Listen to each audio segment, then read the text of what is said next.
بسم الله الرحمن الرحيم.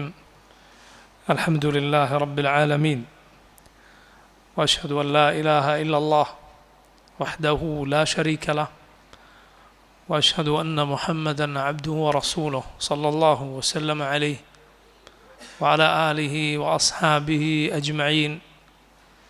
اللهم إنا نسألك خير هذه الليلة وخير ما فيها، نصرها وفتحها ونورها وبركتها وهداها، ونعوذ بك من شر هذه الليلة ومن شر التي قبلها ومن شر التي بعدها. أما بعد. സഹോദരങ്ങളെ, പരിശുദ്ധ ഖുർആനിൽ റബ്ബ് സുബ്ഹാനഹു വതആല സൂറത്തു ആല ഇംറാനിൽ ബദറിനെ കുറിച്ച് പറയുകയുണ്ടായി.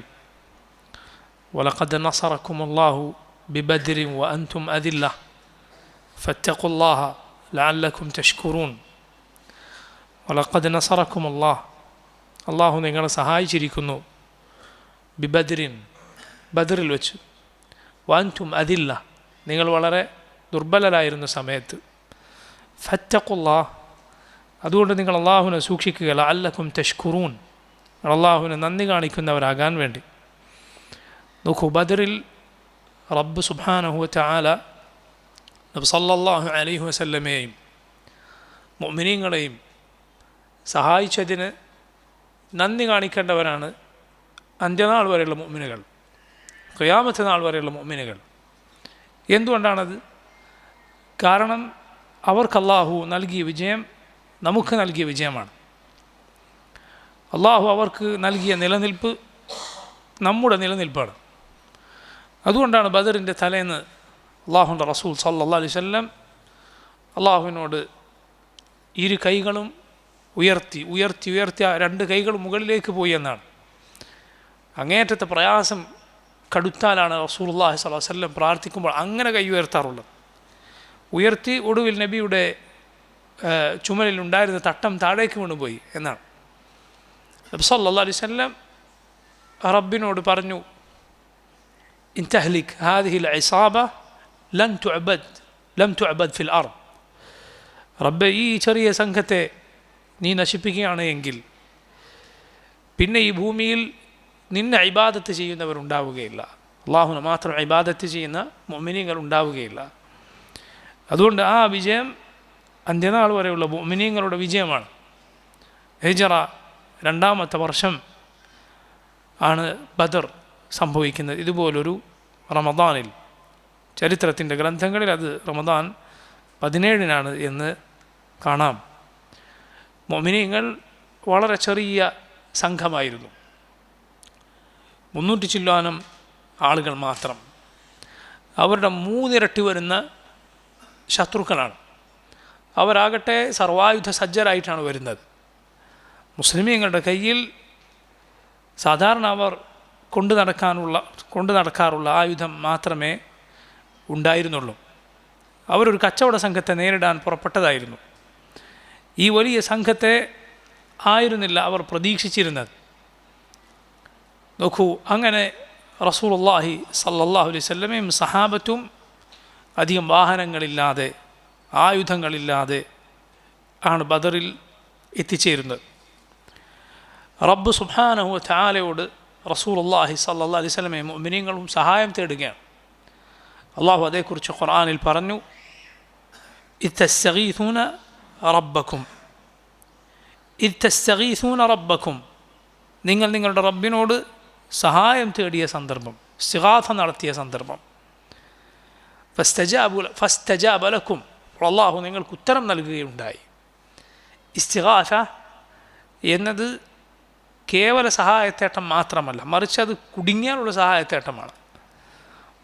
പ്രതിസന്ധി ഘട്ടങ്ങളിലെ സഹായത്തേട്ടത്തിനാണ് പൊതുവെ ഇസ്തിഗാഥ എന്ന് പറയാറുള്ളത്. ഗൗസ് തേടുക, അതാണ് ഇസ്തിഗാഥ. ഇത് നബി സല്ലല്ലാഹു അലൈഹി വസല്ലമയും സഹാബത്തും റബ്ബിനോട് നടത്തി. അള്ളാഹുവിനോടല്ലാതെ ഇസ്തിഗാഥ റസൂലുള്ളാഹി സ്വല്ലല്ലാഹു അലൈഹി വസല്ലമക്കും സഹാബത്തിനും പരിചയമില്ലായിരുന്നു. അള്ളാഹു മലായിക്കത്തിനെ ഇറക്കി അവരെ സഹായിക്കുകയുണ്ടായി. സഹോദരങ്ങളെ, ഈ പ്രസിദ്ധമായ ബദർ അത് ഒരുപാട് പറയേണ്ട പഠിക്കേണ്ട റസൂലുള്ളാഹി സ്വല്ലല്ലാഹു അലൈഹി വസല്ലമയുടെ ചരിത്രത്തിലെ സുപ്രധാനമായ വിശദമായി മനസ്സിലാക്കേണ്ട അധ്യായങ്ങളിലൊന്നാണ്.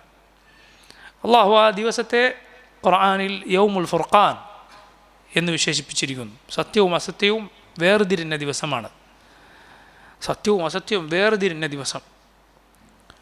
ബദറുൽ കുബ്ര എന്നറിയപ്പെടുന്ന യുദ്ധമാണ്. അതിൽ പങ്കെടുത്ത സഹാബത്തിന് വലിയ ശ്രേഷ്ഠതയുണ്ട്. അഹ്ലു ബദർ, ബദറിൻ്റെ ആളുകൾ, മലയാളത്തിൽ ബദരീങ്ങൾ എന്നൊക്കെ ആളുകൾ പറയാറുണ്ട്. അവർക്ക് സഹാബത്തിൻ്റെ കൂട്ടത്തിൽ ശ്രേഷ്ഠത കൂടുതലാണ്. സഹാബത്തിൻ്റെ ശ്രേഷ്ഠതയിൽ 4 ഖലീഫമാരാണ് ഏറ്റവും ശ്രേഷ്ഠർ. അവരിൽ ഏറ്റവും ശ്രേഷ്ഠർ അബൂബക്കറും ഉമറുമാണ് റളിയല്ലാഹു അൻഹും. പിന്നെ സ്വർഗം കൊണ്ട് സന്തോഷ വാർത്ത അറിയിക്കപ്പെട്ട 10 സഹാബിമാർ. ഈ 4 സഹാബിമാർക്ക് പുറമെ 4 ഖലീഫമാർക്ക് പുറമെ വേറെ 6 സഹാബിമാർ. അത് കഴിഞ്ഞാൽ പിന്നെ ബദറിൽ പങ്കെടുത്തവരാണ് എന്നാണ്. ജിബ്രീൽ അലൈഹിസ്സലാം നബി സല്ലല്ലാഹു അലൈഹി വസല്ലമയോട് വന്നുകൊണ്ട് പറഞ്ഞു, ഞങ്ങൾ മലക്കുകളിലും ശ്രേഷ്ഠർ ബദറിൽ പങ്കെടുത്തവരാണ്.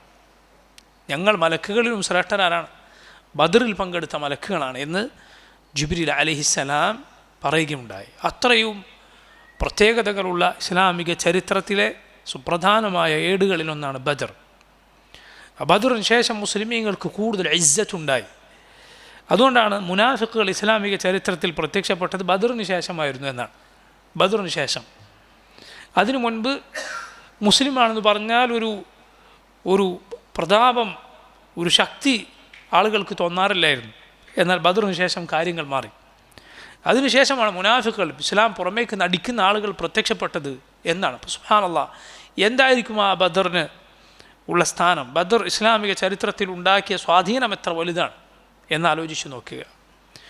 ഈ യുദ്ധചരിത്രം വിശദമായി പറയാനല്ല, മറിച്ച് അതിലെ സുപ്രധാനമായ 2 പാഠങ്ങൾ ഓർമ്മപ്പെടുത്താനാണ് ഇന്ന് നമ്മൾ ഉദ്ദേശിക്കുന്നത്. അതിൽ പ്രധാനപ്പെട്ട ഒരു പാഠമാണ്, നോക്കൂ, അല്ലാഹുവിൻ്റെ റസൂൽ സല്ലല്ലാഹു അലൈഹി വസല്ലം ഈ ഒരു യുദ്ധത്തിന് സാധ്യതയുണ്ട് എന്ന് മനസ്സിലാക്കിയപ്പോൾ, ഇങ്ങനെ ഒരു സൈന്യം, മുസ്ലിമീങ്ങളുടെ 3 ഇരട്ടി വരുന്ന സൈന്യം പുറപ്പെട്ടിട്ടുണ്ട് എന്ന് മനസ്സിലാക്കിയപ്പോൾ റസൂലുള്ളാഹി സല്ലല്ലാഹു അലൈഹി വസല്ലം സഹാബത്തിനോട് അഭിപ്രായം ചോദിച്ചു, എന്ത് ചെയ്യണം? അല്ലാഹുവിൻ്റെ റസൂൽ സല്ലല്ലാഹു അലൈഹി വസല്ലം അഭിപ്രായം ചോദിച്ചപ്പോൾ അബൂബക്കർ സിദ്ദീഖ് റളിയല്ലാഹു അൻഹു അതേക്കുറിച്ച് സംസാരിച്ചു. അഥവാ നമ്മളവരെ നേരിടണം എന്ന് സംസാരിച്ചു. നബി സല്ലല്ലാഹു അലൈഹി വസല്ലം അബൂബക്കർ സിദ്ദീഖ് പറഞ്ഞതിന് മറുപടി ഒന്നും പറഞ്ഞില്ല. അബൂബക്കർ സിദ്ദീഖ് റളിയല്ലാഹു അൻഹു പറഞ്ഞ വാക്കിനോട് നബി സല്ലല്ലാഹു അലൈഹി വസല്ലം പ്രതികരിച്ചില്ല. മറിച്ച് നബി അത് ശ്രദ്ധിക്കാത്തതുപോലെയാണ് നിന്നത്. ഉമർ ഇബ്നുൽ ഖത്താബ് റളിയല്ലാഹു അൻഹു സംസാരിച്ചു. നബി സല്ലല്ലാഹു അലൈഹി വസല്ലം അതും വലിയ ശ്രദ്ധിച്ചില്ല. നബി വീണ്ടും വീണ്ടും ആളുകളോട് ചോദിച്ചുകൊണ്ടിരുന്നു എന്നാണ്, എന്താണ് നമ്മൾ ചെയ്യേണ്ടത്, എന്താണ് ചെയ്യേണ്ടത് എന്ന്. യഥാർത്ഥത്തിൽ അല്ലാഹുവിൻ്റെ റസൂൽ സല്ലല്ലാഹു അലൈഹി വസല്ലം അങ്ങനെ ചെയ്യാനുണ്ടായ കാരണം, അബൂബക്കറും ഉമറും ഒക്കെ മുഹാജിറുകളായ സഹാബിമാരാണ്. നബിയുടെ കൂടെ മക്കയിൽ നിന്ന് മദീനയിലേക്ക് വന്നവരാണ്. എന്നാൽ അൻസാറുകളായ സഹാബത്തുണ്ട്, അവരാണ് കൂടുതൽ പേരുള്ളത്. അൻസാറുകളാകട്ടെ റസൂലുള്ളാഹി സല്ലല്ലാഹു അലൈഹി വസല്ലമയോട് നേരത്തെ കരാർ ചെയ്തത് എന്താണ്? 2 ഉടമ്പടികൾ, അഖബ ഉടമ്പടികൾ അവർ ചെയ്തിട്ടുണ്ട്.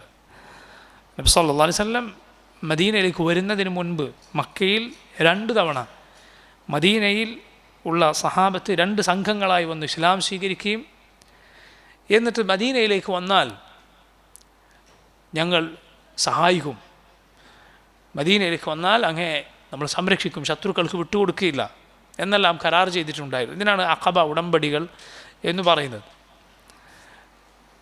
പക്ഷേ അവരുടെ ഈ ഉടമ്പടി മദീനയിൽ വെച്ച് സംരക്ഷിക്കാമെന്നാണ്. ബദറാകട്ടെ മദീനക്ക് പുറത്താണ്, ബദർ മദീനക്ക് പുറത്താണ്. അതുകൊണ്ട് അല്ലാഹുവിൻ്റെ റസൂൽ സല്ലല്ലാഹു അലൈഹി വസല്ലം എന്താണ് അഭിപ്രായം എന്ന് ചോദിക്കുന്നു. അൻസാറുകളുടെ അഭിപ്രായമായിരുന്നു നബി സല്ലല്ലാഹു അലൈഹി വസല്ലമക്ക് അറിയേണ്ടിയിരുന്നത്. നബി സല്ലല്ലാഹു അലൈഹി വസല്ലം ഇങ്ങനെ ചോദിച്ചു കൊണ്ടിരുന്നത് കണ്ടപ്പോൾ അൻസാറുകൾക്ക് മനസ്സിലായി ഞങ്ങളാണ് ഉദ്ദേശിക്കുന്നത് എന്ന്. അൻസാറുകളിൽ പ്രമുഖനായ, അവരിൽ ഖസ്റജ് ഗോത്രത്തിൻ്റെ നേതാവായ സഅദ് ഇബ്നു ഉബാദ റളിയല്ലാഹു അൻഹു സംസാരിച്ചു. അറബികളായ അൻസാറുകൾ മദീനക്കാർ അവരിലെ അറബികൾ രണ്ട് ഗോത്രങ്ങളാണ്, ഔസും ഖസറജും. ഔസിൻ്റെ നേതാവ് സഅദ് ഇബ്നു മുആദാണ് റളിയല്ലാഹു അൻഹു. ഖസറജ് ഗോത്രത്തിൻ്റെ നേതാവ് സഅദ് ഇബ്നു ഉബാദയാണ്. രണ്ട് സഅദുമാർ, Saad ibn Muadh, Saad ibn Ubada. Saad ibn Muadh Aus ഗോത്രത്തിൻ്റെ നേതാവാണ്. സഅദ് ഇബ്നു ഉബാദ ഖസറജ് ഗോത്രത്തിൻ്റെ നേതാവാണ്. സഅദ് ഇബ്നു ഉബാദ റളിയല്ലാഹു അൻഹു എഴുന്നേറ്റ് നിന്നു.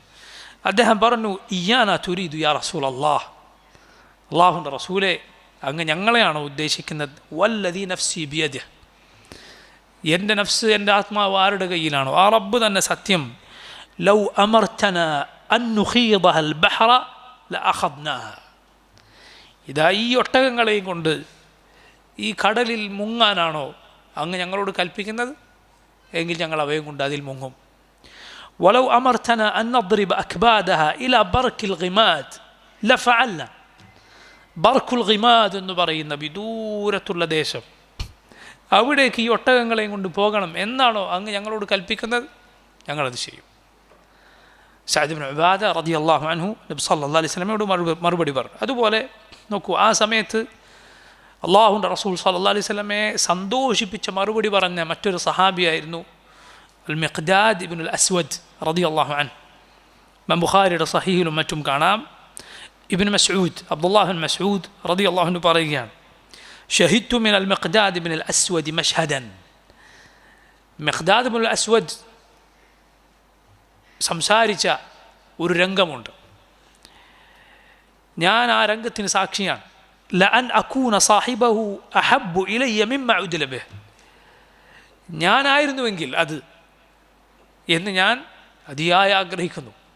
എനിക്കത് കിട്ടാതെ പോയല്ലോ എന്നാണ് ഞാൻ വിചാരിക്കുന്നത്.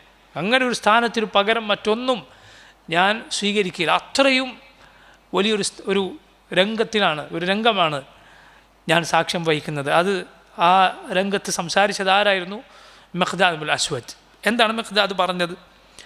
ഇബ്നു മസ്ഊദ് പറയുകയാണ്, അത്തൻ നബിയ സല്ലല്ലാഹു അലൈഹി വസല്ലം വഹുവ യദ്ഉ അലൽ മുശ്രിക്കീൻ.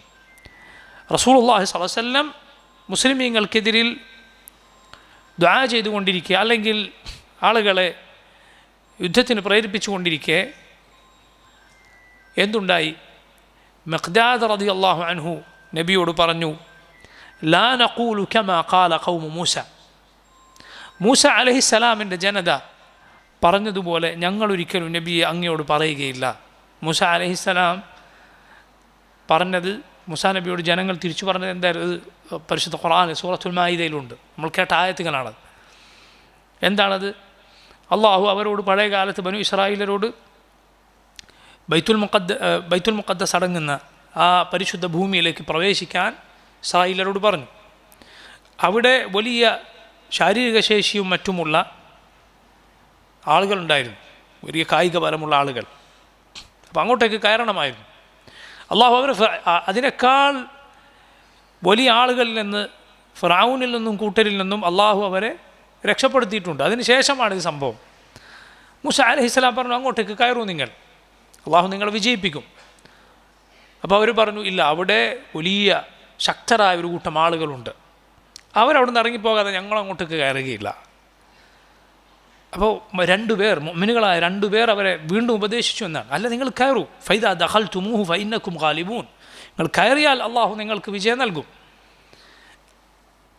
ഉപദേശം വീണ്ടും ആവർത്തിച്ചപ്പോൾ അവർ മൂസ അലൈഹിസ്സലാമിനോട് പറഞ്ഞു, ഇദ്ഹബ് അൻത വറബ്ബുക ഫഖാതില ഇന്ന ഹാഹുനാ ഖാഇദൂൻ, നീ നിൻ്റെ റബ്ബും പോയി യുദ്ധം ചെയ്തോളൂ, ഞങ്ങൾ ഇവിടെ ഇരുന്നോളാം. ലാ ഹൗല വലാ ഖുവത ഇല്ലാ ബില്ലാഹ്. അങ്ങേറ്റം ഗുരുതരമായ വാക്കാണ് അവർ പറഞ്ഞത്. തഫ്സീറുകൾ കാണാം, മൂസ അലൈഹിസ്സലാം, മൂസാ നബി ഹാറൂൻ നബിയും ഈ വാക്ക് കേട്ടപ്പോൾ അതിൻ്റെ ഗൗരവം കൊണ്ട് സുജൂദിൽ വീണു എന്നാണ്. ഇത്രയും ഗൗരവപ്പെട്ട വാക്കായിരുന്നു പറഞ്ഞത് എന്നാണ്. അള്ളാഹു അവർക്ക് ആ നാട്ടിലേക്ക് കടന്നു കയറുക ഹറാമാക്കി. പിന്നെ 40 വർഷക്കാലം തീഹ് മരുഭൂമിയിൽ അലഞ്ഞു തിരിയുക എന്നത് അള്ളാഹു അവർക്ക് മേൽ വിധിച്ചു. മൂസ അലൈഹിസ്സലാം വഫാത്താകുവോളം അവർക്ക് പിന്നീട് ആ നാട്ടിലേക്ക് കയറാൻ പറ്റിയിട്ടില്ല. മൂസ അലൈഹിസ്സലാം, ഹാറൂൻ നബി ഒക്കെ ആ തീഹ് മരുഭൂമിയിൽ അവരിങ്ങനെ അലഞ്ഞു തിരിയുന്ന കാലത്താണ്, ദീർഘമായ കാലത്തിനിടയിലാണ് മരണപ്പെട്ടു പോയത്. ആ തലമുറ നശിച്ചിട്ടാണ് പിന്നീട് അവർക്ക് അവിടേക്ക് കയറാൻ പറ്റിയത് എന്നാണ്, അവരുടെ പ്രവർത്തനം കാരണത്താൽ, അവരുടെ ഇതുപോലുള്ള ധിക്കാരത്തിൻ്റെ വാക്ക് കാരണത്താൽ. മിഖ്ദാദ് റളിയല്ലാഹു അൻഹു നബി സല്ലല്ലാഹു അലൈഹി വസല്ലമയോട് ബദറിൻ്റെ വേളയിൽ പറഞ്ഞു, ലാ നഖൂലു കമാ ഖാല ഖൗമു മൂസ, മൂസ അലൈഹിസ്സലാമിൻ്റെ ജനത പറഞ്ഞതുപോലെ ഒരിക്കലും ഞങ്ങൾ പറയുകയില്ല, ഇദ്ഹബ് അൻത വറബ്ബുക ഫഖാതില, നീയും നിൻ്റെ റബ്ബും പോയി യുദ്ധം ചെയ്തോളൂ എന്നവർ പറഞ്ഞതുപോലെ ഞങ്ങൾ പറയുകയില്ല. വലാകിന്ന, മറിച്ച് ഞങ്ങൾ നുഖാതിലു അൻ യമീനിക വഅൻ ശിമാലിക വബൈന യദൈക വഖൽഫക, നബി അങ്ങയുടെ വലത്തും ഇടത്തും മുന്നിലും പിന്നിലുമെല്ലാം പോരാടാൻ ഞങ്ങളുണ്ടാകും. ഫറഅയ്തു നബിയ സല്ലല്ലാഹു അലൈഹി വസല്ലം അശ്റഖ വജ്ഹുഹു വസറഹു. ഇബ്നു മസ്ഊദ് പറയുകയാണ്, റസൂലുള്ളാഹി സ്വല്ലല്ലാഹു അലൈഹി വസല്ലമയുടെ മുഖം സന്തോഷം കൊണ്ട് തിളങ്ങുന്നത് ഞാൻ ആ സമയത്ത് കണ്ടു, മിഖ്ദാദിൻ്റെ ഈ വാക്കുകൊണ്ട്. അപ്പോൾ നോക്കൂ, ഇവിടെ വളരെ സുപ്രധാനമായൊരു പാഠം നമുക്കുണ്ട്. എന്താണത്? അൽഹംദുലില്ലാഹ്, അള്ളാഹുവിൻ്റെ അപാരമായ തൗഫീഖിനാൽ സലാമത്തിലാണ് നമ്മൾ ജീവിക്കുന്നത്. ഒരു യുദ്ധത്തിന് കൽപ്പിക്കപ്പെട്ടവരോ പോരാട്ടത്തിനിറങ്ങാൻ അള്ളാഹുവിൻ്റെ കൽപ്പന ഉള്ളവരോ ആയ സ്ഥിതിയിലല്ല നമ്മളുള്ളത്. കുഫു ഐദിയക്കും എന്ന് അള്ളാഹു മക്കക്കാലത്ത് മുഅ്മിനീങ്ങളോട് പറഞ്ഞിരുന്നു. കൈയടക്കി വെക്കുക, നിസ്കരിക്കുക, നോമ്പെടുക്കുക, സക്കാത്ത് കൊടുക്കുക. അതുപോലുള്ള സാഹചര്യത്തിലാണ് നമ്മളുള്ളത്. അള്ളാഹു സലാമത്തേക്കിയാൽ ആ സലാമത്ത് അനുഭവിക്കുക എന്നത് അതാണ് വേണ്ടത്. പ്രശ്നങ്ങളും കുഴപ്പങ്ങളും വന്നുഭവിക്കാൻ ആഗ്രഹിക്കേണ്ടതില്ല.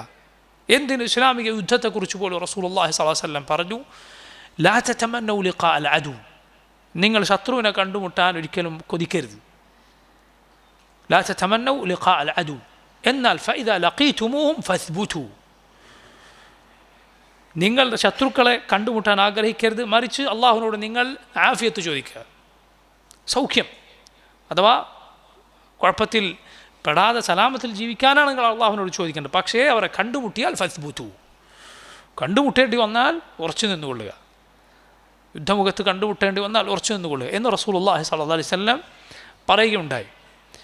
എന്നാൽ സുബ്ഹാനല്ലാഹ്, ഇങ്ങനെ ഇസ്ലാമിനു വേണ്ടി നബി സല്ലല്ലാഹു അലൈഹി വസല്ലമയുടെ വാക്ക് സ്വീകരിച്ചുകൊണ്ട് ജീവൻ ത്യജിക്കാൻ തയ്യാറായ സഹാബികളുടെ ത്യാഗം, അത് ചെയ്യേണ്ട അവസ്ഥയിലല്ല നമ്മളുള്ളത്.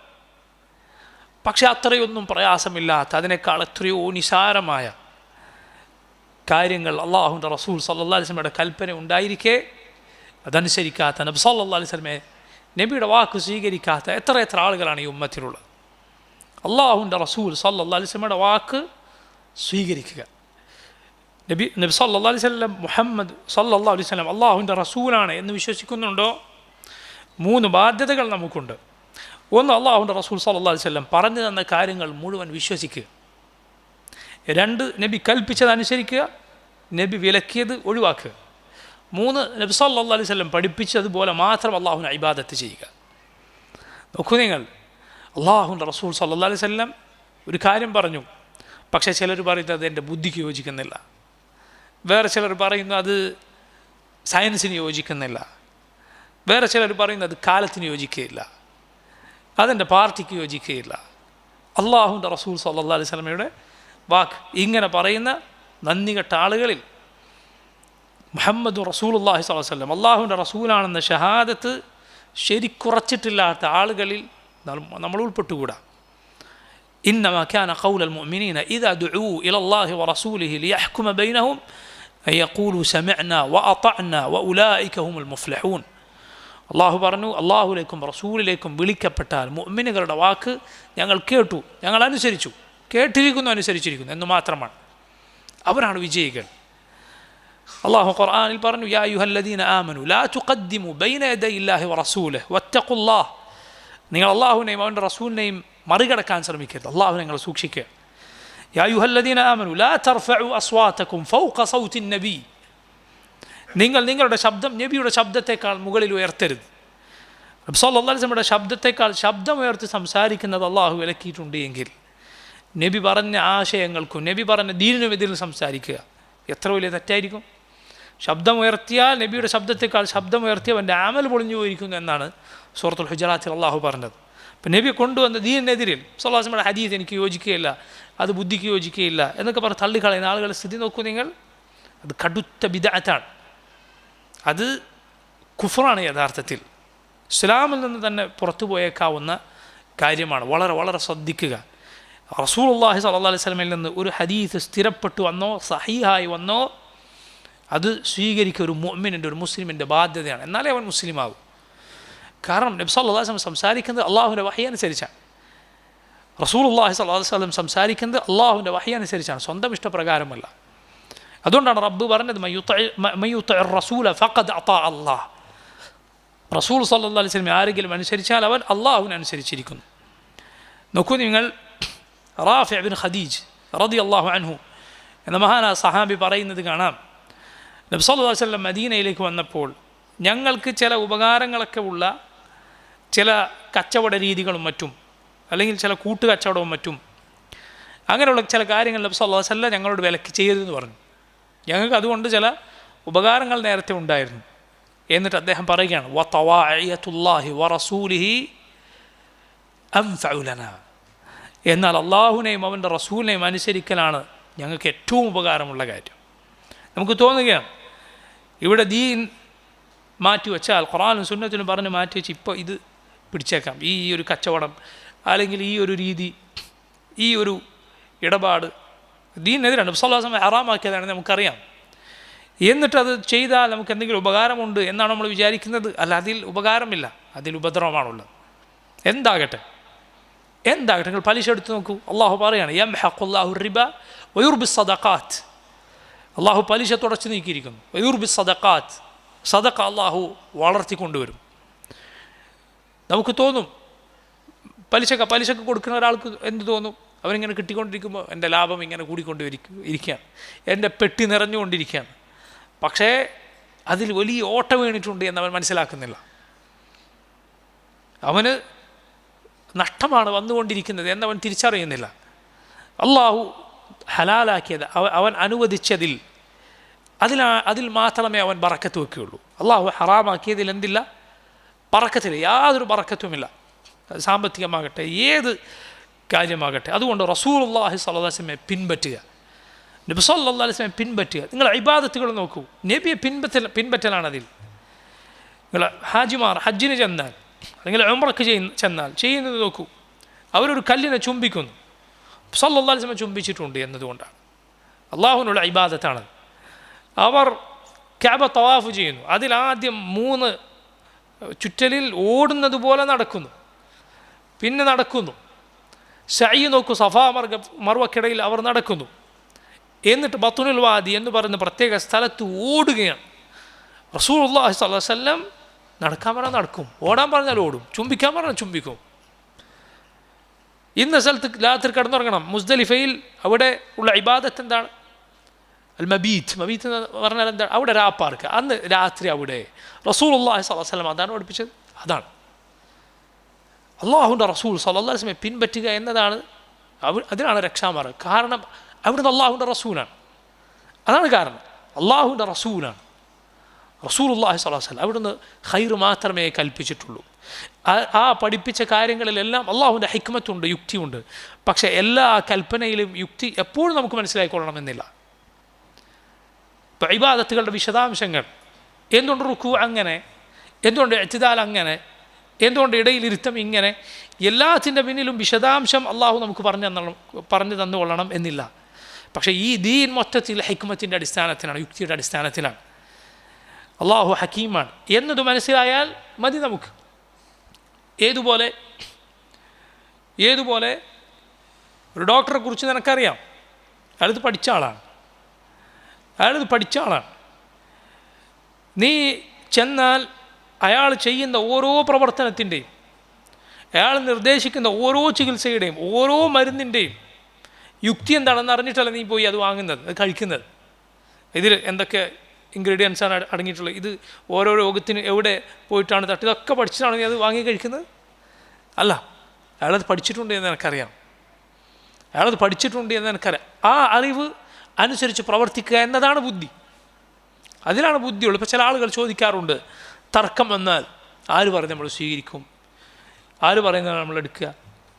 സുബ്ഹാനല്ലാഹ്, ദുനിയാവിൻ്റെ കാര്യം ചിന്തിച്ച് നോക്കൂ. ഇതേ കാര്യം നിങ്ങളുടെ ശരീരത്തിൻ്റെ ആരോഗ്യത്തിൻ്റെ കാര്യം വന്നാൽ ആളുകൾ പറയുക, ഇന്ന ആൾ നല്ല ഡോക്ടറാണ്, ആളുകൾ അങ്ങോട്ടേക്ക് പോകും. ഈ പോകുന്ന ആളുകളൊക്കെ MBBS പഠിച്ചിട്ടാണോ അയാളുടെ അടുത്തേക്ക് പോകുന്നത്? അയാളുടെ സർട്ടിഫിക്കറ്റ് പരിശോധിച്ച് നോക്കിയിട്ടാണോ? അയാൾക്ക് മാർക്ക് എത്രയുണ്ട്, ബാക്കിയുള്ള ഡോക്ടർമാരെക്കാൾ മാർക്ക് കൂടിയ ആളാണ് എന്നൊക്കെ പരിശോധിച്ച് ഉറപ്പ് വരും. അല്ല, അത് ആളുകൾക്കറിയാം. അതറിയാൻ ശ്രമിച്ചാൽ അത് നിനക്കറിയാം. ഈ പോകുന്ന ആളുകളൊക്കെ അത് പഠിച്ചിട്ടല്ലേ ഈ പോകുന്നത്. പക്ഷെ അവർക്ക് മനസ്സിലാകും ഇന്ന ആളാണ് കൂടുതൽ ശരിയായത് പറയുന്നത്. ഇതുപോലെ തന്നെയാണ് ദീനിൻ്റെ കാര്യം. അള്ളാഹുവിൻ്റെ തൗഫീഖ് ഉണ്ട് എങ്കിൽ സത്യസന്ധമായി നീ പഠിക്കാൻ ശ്രമിച്ചാൽ, അള്ളാഹുവിനോട് ദുആ ചെയ്താൽ, ആരാണ് സത്യം പറയുന്നത്, ആരാണ് ഹക്ക് പറയുന്നത്, ദീനിൻ്റെ പേരിൽ ഉള്ളത് പറയുന്നത്, ഇല്ലാത്തത് പറയുന്നത് എന്ന് നിനക്ക് മനസ്സിലാവും. യാതൊരു സംശയവുമില്ല. ഹക്കിന് മുകളിൽ അള്ളാഹു ഒരു നൂറ് വെച്ചിട്ടുണ്ടാവും, ഒരു വെളിച്ചം വെച്ചിട്ടുണ്ടാവും. മസീഹു ദജ്ജാൽ വന്നാൽ അവൻ്റെ നെറ്റിയിൽ മുഅ്മിനീങ്ങൾക്ക് വായിക്കാൻ അള്ളാഹു വെച്ചിട്ടുണ്ട് കാഫിർ എന്ന്. റസൂലുള്ളാഹി സ്വല്ലല്ലാഹു അലൈഹി വസല്ലം പറഞ്ഞത് എഴുത്തറിയുന്നവനും അറിയാത്തവനും അത് വായിക്കും എന്നാണ്. അത് അള്ളാഹു നിശ്ചയിച്ച സത്യത്തിനുമേലുള്ള, അതുപോലെ ബാത്തിലിൻ്റെ മേലെയുള്ള അടയാളമാണ്. അതിനെന്തു വേണം? നമ്മൾ സത്യസന്ധരായിരിക്കണം. നമുക്ക് ഹക്ക് സ്വീകരിക്കാനുള്ള അതിനുള്ളൊരു തീരുമാനം എൻ്റെ ഉള്ളിലുണ്ടായിരിക്കണം. സിദ്ഖ് ഉണ്ടാകണം. സിദ്ഖ് ഏറ്റവും അധികം വേണ്ടത് നമ്മുടെ ദീനിൻ്റെ കാര്യത്തിലാണ്. മനസ്സിലായില്ലേ? നമ്മുടെ ദീൻ ഹക്ക് എന്താണെന്ന് മനസ്സിലായി അത് പിൻപറ്റാൻ ഉള്ള മനസ്സ് നിന്നിലുണ്ടോ? അള്ളാഹു നിന്നിൽ അത് കണ്ടിട്ടുണ്ടോ? അള്ളാഹു ഒരിക്കലും നിന്നെ പാഴാക്കി കളയുകയില്ല. ഹക്ക് സ്വീകരിക്കാനുള്ള തീരുമാനം നിൻ്റെ ഉള്ളിൽ, ആത്മാർത്ഥം, അള്ളാഹുവിനോടുള്ള സിദ്ഖ്, അള്ളാഹുവിനോടുള്ള സത്യസന്ധത എന്ന് അതിന് പറയും. റബ്ബിനോടുള്ള സിദ്ഖ് നിൻ്റെ കൽബിലുണ്ടോ? എഴുതി വെച്ചോളൂ നിങ്ങൾ. അള്ളാഹു അങ്ങനെയുള്ളവരെ പാഴാക്കി കളയുകയില്ല. അള്ളാഹു അവന് സത്യത്തിലേക്ക് വഴി കാണിച്ചു കൊടുക്കും. യാതൊരു സംശയവുമില്ല അക്കാര്യത്തിൽ, യാതൊരു സംശയവുമില്ല. പക്ഷേ ആ സിദ്ഖ് നമുക്കുണ്ടായിരിക്കണം. റസൂലുള്ളാഹി സ്വല്ലല്ലാഹു അലൈഹി വസല്ലമയെ പിൻപറ്റുക എന്നതാണ് ഈ പാഠങ്ങളിൽ ആദ്യം നമുക്ക് പറയാനുള്ളത്. രണ്ടാമത്തെ പാഠം, സഹോദരങ്ങളെ, ബദരീങ്ങളെ സ്നേഹിക്കുന്നു എന്ന് പറയുന്ന, ബദരീങ്ങൾ ആളുകളാണ് ഞങ്ങൾ, നിങ്ങൾക്കൊന്നും ബദരീങ്ങളോട് സ്നേഹമില്ല എന്ന് പറയുന്നവർ എന്താണ് ബദറിനെ കുറിച്ച് മനസ്സിലാക്കിയിട്ടുള്ളത്? എന്താണ് ബദറിനെ കുറിച്ച് മനസ്സിലാക്കിയിട്ടുള്ളത്? നിങ്ങളറിയുമോ? ബദറിൽ പങ്കെടുത്ത ധാരാളം സഹാബിമാർ ഉഹദിൽ പങ്കെടുത്തിട്ടുണ്ട്. നോക്കൂ നിങ്ങൾ, ഉഹദിൽ എന്തുണ്ടായി? ഉഹദിൽ 70 സഹാബിമാരാണ്, റസൂൽ സല്ലല്ലാഹു അലൈഹി വസല്ലമയുടെ പ്രിയപ്പെട്ട പിതൃ സഹോദരൻ ഹംസത്ത് ബിൻ അബ്ദുൽ മുത്തലിബ് അടക്കം 70 സഹാബിമാരാണ് കൊല്ലപ്പെട്ടത്. 70 സഹാബിമാർ. ലാ ഇലാഹ ഇല്ലല്ലാഹ്.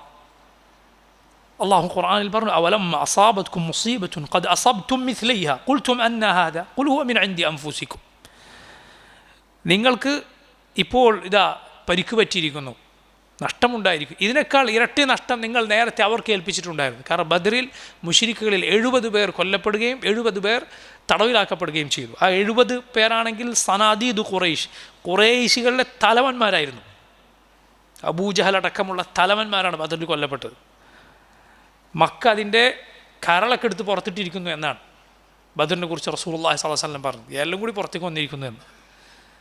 അഥവാ അത്രയും പ്രധാനപ്പെട്ട ആളുകളാണ് കൊല്ലപ്പെട്ടത്. പക്ഷേ ഉഹദിൽ മുസ്ലിമീങ്ങൾക്ക് തിരിച്ചടി ഉണ്ടായി. റസൂലുള്ളാഹി സ്വല്ലല്ലാഹു അലൈഹി വസല്ലമയുടെ ഒരു കൽപ്പന അവരിൽ ചിലർ ലംഘിച്ചത് കാരണത്താൽ, ഒരൊറ്റ കൽപ്പന, അള്ളാഹുവിൻ്റെ റസൂൽ സ്വല്ലല്ലാഹു അലൈഹി വസല്ലമയുടെ ഒരു കൽപ്പന, ഞാൻ പറയാതെ ആ മലമുകളിൽ നിന്ന് നിങ്ങൾ താഴേക്ക് ഇറങ്ങരുത് എന്ന കൽപ്പന, ഇവിടെ എന്ത് നടന്നാൽ ഇറങ്ങരുത് എന്ന കൽപ്പന ലംഘിച്ചപ്പോൾ സുബ്ഹാനല്ലാഹ്, അള്ളാഹുവിൻ്റെ റസൂൽ സ്വല്ലല്ലാഹു അലൈഹി വസല്ലമയുടെ നിരവധി അനവധി കൽപ്പനകൾ കാറ്റിൽ പറത്തിയിട്ട് ഈ ഉമ്മത്ത് അള്ളാഹുവിൻ്റെ ഏത് സഹായമാണ് പ്രതീക്ഷിക്കുന്നത്? എന്ത് വിജയമാണ് കാത്തിരിക്കുന്നത്? അള്ളാഹുവിനനുസരിക്കുക, റസൂലുള്ളാഹി സ്വല്ലല്ലാഹു അലൈഹി വസല്ലം അനുസരിക്കുക, കിതാബിലേക്കും സുന്നത്തിലേക്കും മടങ്ങുക. എപ്പോഴാണ് നമുക്ക് വിജയമുണ്ടാവുക? അപ്പോഴേ വിജയമുണ്ടാകും. അപ്പോൾ നോക്കൂ, ഉഹദിൽ മുസ്ലിമീങ്ങൾ പരീക്ഷിക്കപ്പെട്ടു. ബദറിൽ പങ്കെടുത്ത സഹാബിമാരുണ്ട്. അവർക്ക് മനസ്സിലായില്ല ഇതാ പിന്നിലൂടെ ശത്രുക്കൾ വരുന്നുണ്ട് എന്ന്. റസൂലുള്ളാഹി സ്വല്ലല്ലാഹു അലൈഹി വസല്ലമയുടെ മുൻപല്ലുകൾ പൊട്ടിപ്പോയി. നബിയുടെ കവിളിലൂടെ രക്തമൊഴുകി. നബിയുടെ മുഖത്ത് മൂർച്ചയേറിയ ആയുധം തറച്ചു. സഹാബത്ത് കടിച്ച് ഊരിയെടുത്തിട്ട്, സഹാബയുടെ പല്ലുപോയി എന്നാണ് പറിച്ചെടുത്തിട്ട്. റസൂലുള്ളാഹി സ്വല്ലല്ലാഹു അലൈഹി വസല്ലം ശത്രുക്കൾ കുഴിച്ച കുഴിയിൽ വീണു. അള്ളാഹുവിൻ്റെ റസൂൽ സല്ലല്ലാഹു അലൈഹി വസല്ലമയെ ഈ അപകടത്തിന് അവർ വിട്ടുകൊടുക്കുമോ? ഇത് ബദരീങ്ങളുടെ നേതാവാണ് സല്ലല്ലാഹു അലൈഹി വസല്ലം. നബി സല്ലല്ലാഹു അലൈഹി വസല്ലമക്ക് അതറിയാൻ സാധിച്ചില്ല, ഇങ്ങനെയുള്ള അപകടങ്ങൾ ഉണ്ടാകുമെന്ന് അറിയാൻ സാധിച്ചില്ല. ഉഹദിൽ നബി സല്ലല്ലാഹു അലൈഹി വസല്ലമയും സഹാബത്തും നബി അവർക്ക് മുന്നോട്ട് വെച്ച ആദ്യത്തെ അഭിപ്രായം എന്തായിരുന്നു? നമ്മൾ മദീനയിൽ നിന്ന് പുറത്തിറങ്ങേണ്ടതില്ല, മറിച്ച് മദീനയിൽ തന്നെ കഴിയാം, അവരിങ്ങോട്ട് വരട്ടെ, മുശ്രിക്കുകൾ ഇങ്ങോട്ട് വരട്ടെ, മദീനയുടെ ഉള്ളിലേക്ക് കടന്നാൽ നമുക്ക് മദീനയിലെ ഇടവഴികളും വീടുകളും മറ്റുമൊക്കെ ഉള്ളതുകൊണ്ട് അവർക്കൊന്നും ചെയ്യാൻ സാധിക്കില്ല. 4 ഭാഗത്തുനിന്ന് അവർ ആക്രമിച്ചാൽ അവർ പരാജയപ്പെടും എന്ന അഭിപ്രായമായിരുന്നു നബി സല്ലല്ലാഹു അലൈഹി വസല്ലം മുന്നോട്ട് വെച്ചത്. പക്ഷേ ബദറിൽ പങ്കെടുക്കാതിരുന്ന പലരും ഉണ്ടായിരുന്നു അവിടെ. അവർ പറഞ്ഞു, നബി അത് വേണ്ട, ഞങ്ങൾക്ക് അങ്ങോട്ട് പോകാം, മദീനയിലേക്ക് അവരെ കടക്കാൻ നമുക്ക് അനുവദിക്കേണ്ട, അങ്ങോട്ട് ചെന്ന് യുദ്ധം ചെയ്യും. കാരണം അവർക്ക് ബദറിൽ പങ്കെടുക്കാത്ത ആ നഷ്ടബോധമുണ്ടായിരുന്നു. അങ്ങോട്ട് ചെല്ലാം എന്ന് പറഞ്ഞു നബി സല്ലല്ലാഹു അലൈഹി വസല്ലം. അവർ ആ അഭിപ്രായം പറഞ്ഞു. അള്ളാഹുവിൻ്റെ റസൂൽ സല്ലല്ലാഹു അലൈഹി വസല്ലം ഒടുവിൽ അവരുടെ ആ അഭിപ്രായത്തിന് വഴങ്ങി. നബി സല്ലല്ലാഹു അലൈഹി വസല്ലം വീട്ടിനകത്ത് കയറി പടയങ്കി അണിഞ്ഞു തിരിച്ചു വന്നു. നബി ഉള്ളിലേക്ക് പോയപ്പോൾ ആളുകൾക്കിടയിൽ ചർച്ചയായി. ഉഹുദിൽ വെച്ചാണിത്. ആളുകൾ പറഞ്ഞു, നമ്മൾ വെറുതെ നബിയെ നിർബന്ധിച്ചു. സല്ലല്ലാഹു അലൈഹി വസല്ലം പറഞ്ഞ് കേൾക്കുന്നതല്ല ഖൈർ, നബിയുടെ തീരുമാനം എന്തിനാണ് നമ്മൾ മാറ്റിയത്? നമ്മൾ പറഞ്ഞിട്ടാണ് നബി മാറ്റിയത്. നബി സല്ലല്ലാഹു അലൈഹി വസല്ലം പടയങ്കിയാണ് തിരിച്ചു വന്നപ്പോൾ അവർ പറഞ്ഞു, നബിയെ അങ്ങ് പറഞ്ഞതുപോലെ തന്നെ നടക്കട്ടെ, അവരിങ്ങോട്ട് വന്നോട്ടെ, പുറത്തിറങ്ങണ്ട. അള്ളാഹുവിൻ്റെ റസൂൽ സല്ലല്ലാഹു അലൈഹി വസല്ലം പറഞ്ഞു, ഒരു നബിക്ക് പടച്ചട്ട അണിഞ്ഞു കഴിഞ്ഞാൽ പിന്നെ പിന്മാറാൻ പാടില്ല. പടച്ചട്ട അണിഞ്ഞു കഴിഞ്ഞാൽ പിന്നെ ഒരു നബി പിന്മാറാൻ പാടില്ല, പുറപ്പെടുക. അങ്ങനെയാണ് ഉഹദിലേക്ക് അവർ പുറപ്പെട്ടത്. സുബ്ഹാനല്ലാഹ്, എന്ത് സംഭവിച്ചു? മുസ്ലിമീങ്ങൾക്ക് വലിയ നഷ്ടമുണ്ടായി. നോക്കൂ നിങ്ങൾ, കാരണം ദർറും നഫ്ഉ, ഉപകാരവും ഉപദ്രവങ്ങൾ അള്ളാഹുവിൻ്റെ തീരുമാനത്തിലാണ്. ബദരീങ്ങൾ അവരുടെ പേര് എഴുതി തൂക്കിയാൽ അപകടങ്ങൾ ഉണ്ടാവുകയില്ല എന്ന് ചില ആളുകൾ പറയുന്നു. എന്ന് മാത്രമല്ല, പ്രയാസങ്ങൾ ഉണ്ടായാൽ നീ വിളിക്കൂ. ബദർ മൗലിദിൽ നമുക്ക് കാണാം, യാമൻ ബിഹി ഹല്ലർ റജ വമൻ ബിഹമ്മിൻ നകിദ. ആർക്കാണോ ബുദ്ധിമുട്ടുണ്ടായത്, പ്രയാസമുണ്ടായത്, അങ്ങനെ ബുദ്ധിമുട്ടും പ്രയാസവും ഉള്ളവനെ ഖുൽ നാദിയൻ, നീ വിളിച്ചോളൂ, മുസ്തൻജിദൻ, സഹായം തേടിക്കൊണ്ട് വിളിച്ചോളൂ, യാ അഹ്ല ബദ്ർ ശുഹദാ, ഓ ബദർ ശുഹദാക്കളെ എന്ന് വിളിച്ചോളൂ എന്ന് ബദർ മൗലിദുകാരൻ എഴുതി വച്ചിരിക്കുകയാണ്. മുസ്ലിമീങ്ങൾ ബദരീങ്ങളെ പ്രയാസമുണ്ടായി വിളിക്കുകയാണ്. സഹോദരങ്ങൾ, ഇത് ബദരീങ്ങളുടെ വിശ്വാസമല്ല. ബദരീങ്ങൾ അള്ളാഹുവിനെ മാത്രമാണ് വിളിച്ചത്. ഇസ്തഗീഥൂന റബ്ബക്കും, നിങ്ങൾ നിങ്ങളുടെ റബ്ബിനോട് ഇസ്തിഗാസ നടത്തിയ സന്ദർഭം. റബ്ബിനോട് മാത്രം ഇസ്തിഗാസ നടത്തിയവരെ ചില ആളുകൾ വിളിച്ച് ഇസ്തിഗാസ നടത്തുന്നു. ഇത് പാടില്ല. ബദരീങ്ങളുടെ ശത്രുക്കളായിരുന്നു അങ്ങനെ ചെയ്തത്. നിങ്ങൾ നോക്കൂ, ഖുർആനിൽ സൂറത്തുൽ അംഫാലിൽ അള്ളാഹു പറയുകയാണ് ആരോട്? ബദറിലെ മുസ്ലിമീങ്ങളുടെ എതിരാളികളായിരുന്ന മുശ്രിക്കുകളെ വിളിച്ചിട്ട് അള്ളാഹു പറയുകയാണ്, ഇൻ തസ്തഫ്തിഹു ഫഖദ് ജാഅകുമുൽ ഫത്ഹ്. നിങ്ങൾ ഈ 2 സംഘങ്ങൾക്കിടയിൽ ഒരു തീരുമാനമുണ്ടാക്കാൻ നിങ്ങൾ തേടിയിരുന്നില്ലേ? ഇതാ തീരുമാനം വന്നിരിക്കുന്നു, തീർപ്പുണ്ടായിരിക്കുന്നു. കാരണം എന്താ? അള്ളാഹു അങ്ങനെ പറയാൻ കാരണം എന്താണ്? മുശ്രിക്കുകൾ ബദറിലേക്ക് പോകുന്നതിന് മുൻപ് കഅബത്തിൻ്റെ അരികിൽ വെച്ച് അബൂജഹലും കൂട്ടർ അള്ളാഹുവിനോട് പ്രാർത്ഥിച്ചിരുന്നു എന്നാണ്. അള്ളാഹു ഇതിൽ സത്യത്തിൻ്റെ കക്ഷി ഏതാണ് അവരെ വിജയിപ്പിക്കൂ. അള്ളാഹു സത്യത്തിൻ്റെ കക്ഷിയെ വിജയിപ്പിച്ചു. അപ്പം അവർ അള്ളാഹുവിനോട് പ്രാർത്ഥിച്ചിരുന്നു. അവർ അള്ളാഹുവിനെ അറിയാത്ത ആളുകളല്ല, മറിച്ച് അവർക്ക് അള്ളാഹുവിനെ അറിയാം. പിന്നെന്താണ് അവരുടെ തകരാറ്? വമാ യുഅ്മിനു അക്സറുഹും ബില്ലാഹി ഇല്ലാ വഹും മുശ്രികൂൻ. അള്ളാഹു പറഞ്ഞു, ജനങ്ങളിൽ അധികം പേരും അള്ളാഹുവിൽ വിശ്വസിക്കുന്നില്ല, അവനിൽ പങ്കു ചേർത്തുകൊണ്ടല്ലാതെ. അള്ളാഹു ഉണ്ട്, അവനാണെല്ലാം തരുന്നത്, ആകാശഭൂമികളെ പടച്ചത്, നമ്മളെ സൃഷ്ടിച്ചത്, മഴ പെയ്യിക്കുന്നത്, ജീവിപ്പിക്കുന്നത്, മരിപ്പിക്കുന്നത്, ഇതൊക്കെ അവർക്കറിയാം. അതിലൊന്നും അവർക്ക് യാതൊരു തർക്കവുമില്ല. പിന്നെന്താണ് അവരുടെ പ്രശ്നം? അവർ അങ്ങോട്ട് കൊടുക്കേണ്ട ഇബാദത്തിൽ അള്ളാഹു നൽകേണ്ടത്, അള്ളാഹുവിന് മാത്രം നൽകേണ്ടത് അള്ളാഹുവിന് നൽകും, അല്ലാത്തവർക്ക് നൽകും. അതിന് പല ന്യായങ്ങൾ പറയും. ഇവർ ഞങ്ങളുടെ ശുപാർശക്കാരാണ്, ഞങ്ങൾ അള്ളാഹുവിലേക്ക് അടുപ്പിക്കുന്നവരാണ് എന്നല്ല. അപ്പോൾ ഇത് ബദറിലെ സുപ്രധാനമായ പാഠമാണ്. തൗഹീദിന് വേണ്ടിയാണ് ബദറുണ്ടായത്. ലാ ഇലാഹ ഇല്ലല്ലാഹ് എന്നതിന് വേണ്ടിയാണ് ബദറുണ്ടായത്. അതായിരുന്നു അവർ തമ്മിലുള്ള തർക്കം. എന്നിട്ട് നീ ലാ ഇലാഹ ഇല്ലല്ലാഹ് ഒഴിവാക്കി അള്ളാഹു അല്ലാത്തവർ വിളിച്ച് പ്രാർത്ഥിച്ച് ഏത് ബദരീങ്ങളോട് സ്നേഹമാണ് അവകാശപ്പെടുന്നത്? ശരിയല്ല, വളരെ തെറ്റാണ്. നബി സല്ലല്ലാഹു അലൈഹി വസല്ലം ബദർ കഴിഞ്ഞ് എത്ര കാലം ജീവിച്ചു? ഹിജ്റ 2ാമത്തെ വർഷമാണ് ബദർ. റസൂലുള്ളാഹി സ്വല്ലല്ലാഹു അലൈഹി വസല്ലം ഹിജ്റ 11ാമത്തെ വർഷമാണ് വഫാത്താകുന്നത്. അത്രയും വർഷം ഓരോ റമദാൻ വന്നു, റമദാൻ 17 വന്നു. നബി സല്ലല്ലാഹു അലൈഹി വസല്ലം സഹാബത്തോ ബദർ മൗലിദ് കൊണ്ടാടിയിട്ടില്ല. അവർക്ക് ബദരീങ്ങളോട് സ്നേഹമില്ലേ? താബിഈങ്ങളോ താബിഈങ്ങളോ പ്രയാസമുണ്ടാകുമ്പോൾ യാ അഹ്ല ബദർ ശുഹദാ എന്ന് വിളിച്ചിട്ടില്ല. അവർ ബദരീങ്ങളുടെ റബ്ബിനെയാണ് വിളിച്ചത്. ബദരീങ്ങളുടെ റബ്ബിനെയാണ് അവർ വിളിച്ചത്. ഉഹദിൽ കൊല്ലപ്പെട്ട ഷഹീദുകൾ അള്ളാഹുവിനോട് പറഞ്ഞു എന്നാണ്, അള്ളാഹുവെ, നീ ഞങ്ങൾക്ക് നൽകിയ ഈ ആദരവ് ഞങ്ങൾക്ക് പിന്നിലുള്ളവരെ നീ അറിയിക്കണേ. മനസ്സിലായില്ലേ? ഉഹുദിൽ ശുഹദാക്കളായവർ അള്ളാഹുവിനോട് പറഞ്ഞു എന്നാണ്. നോക്കൂ നിങ്ങൾ, ഇവർ പറയുന്നത് പോലെ മരണപ്പെട്ടു പോയവരും ഷഹീദുകളൊക്കെ ഭൂമിയിലുള്ളവരോട് ഇടപെടുമെന്നും അങ്ങോട്ടും ഇങ്ങോട്ടൊക്കെ ജീവിച്ചിരിക്കുന്നതിനേക്കാൾ നന്നായി ഇടപെടുമെന്നാണ് പറയുന്നത്. എങ്കിൽ എന്തുകൊണ്ടാണ് സഹാബത്ത് റളിയല്ലാഹു അൻഹും ഒരു പ്രയാസത്തിലും, അല്ലെങ്കിൽ പിൽക്കാലക്കാരായ മുഅ്മിനീങ്ങൾ ഒരു പ്രയാസത്തിലും ശുഹദാക്കളെ വിളിച്ച് തേടാതിരുന്നത്? അവരെല്ലാം റബ്ബിനോട് മാത്രമാണ് തേടുന്നത്. ബദരീങ്ങളുടെ പേരെഴുതി വെച്ചാൽ സമ്പത്തുണ്ടാകും എന്നാണ് പറയുന്നത്. അവരെ വിളിച്ചാൽ, അവരുമായി ബന്ധപ്പെട്ട് കിടന്നാൽ സമ്പത്തുണ്ടാകും. ബദരീങ്ങളിൽ എത്ര പേർ ദരിദ്രരാണ്. ബദരീങ്ങളുടെ നേതാവാരാണ്? അള്ളാഹുവിൻ്റെ റസൂലാണ് സല്ലല്ലാഹു അലൈഹി വസല്ലം. നബി സല്ലല്ലാഹു അലൈഹി വസല്ലമയുടെ വീട്ടിൽ, നബിയുടെ അടുപ്പിൽ തീ പുകയാത്ത എത്ര ദിവസങ്ങളും മാസങ്ങളും ഉണ്ടായിട്ടുണ്ട്. അപ്പോൾ നോക്കൂ, അള്ളാഹുവിനോട് മാത്രം ദുആ ചെയ്യുക എന്നത് ബദറിലെ ഏറ്റവും സുപ്രധാനമായ പാഠമാണ്. അള്ളാഹു റബ്ബുൽ ആലമീൻ റബ്ബിനെ മാത്രം വിളിച്ച് പ്രാർത്ഥിക്കുന്ന, അവൻ്റെ റസൂൽ സല്ലല്ലാഹു അലൈഹി വസല്ലമയെ അനുസരിക്കുന്ന യഥാർത്ഥ ബദരീങ്ങളുടെ അനുയായികളാകാൻ നമുക്ക് തൗഫീഖ് ചെയ്യുമാറാകട്ടെ. അള്ളാഹു ആ ശുഹദാഇൻ്റെയും നബിമാരുടെയും സിദ്ദീഖുകളുടെയും സാലിഹുകളുടെയും കൂടെ നാളെ പരലോകത്ത് സ്വർഗ്ഗത്തിൽ നമ്മെ ഒരുമിച്ച് ചേർക്കുമാറാകട്ടെ. അല്ലാഹു തആല അലം വസല്ലല്ലാഹു വസല്ലമ അലാ നബിയിന മുഹമ്മദ് വആലിഹി വസഹ്ബിഹി അജ്മഈൻ. സുബ്ഹാനക അല്ലാഹുമ്മ വബിഹംദിക അശ്ഹദു അൻ ലാ ഇലാഹ ഇല്ല അൻത അസ്തഗ്ഫിറുക വഅതൂബു ഇലൈക്. അസ്സലാമു അലൈക്കും വറഹ്മത്തുള്ളാഹി വബറകാതുഹു.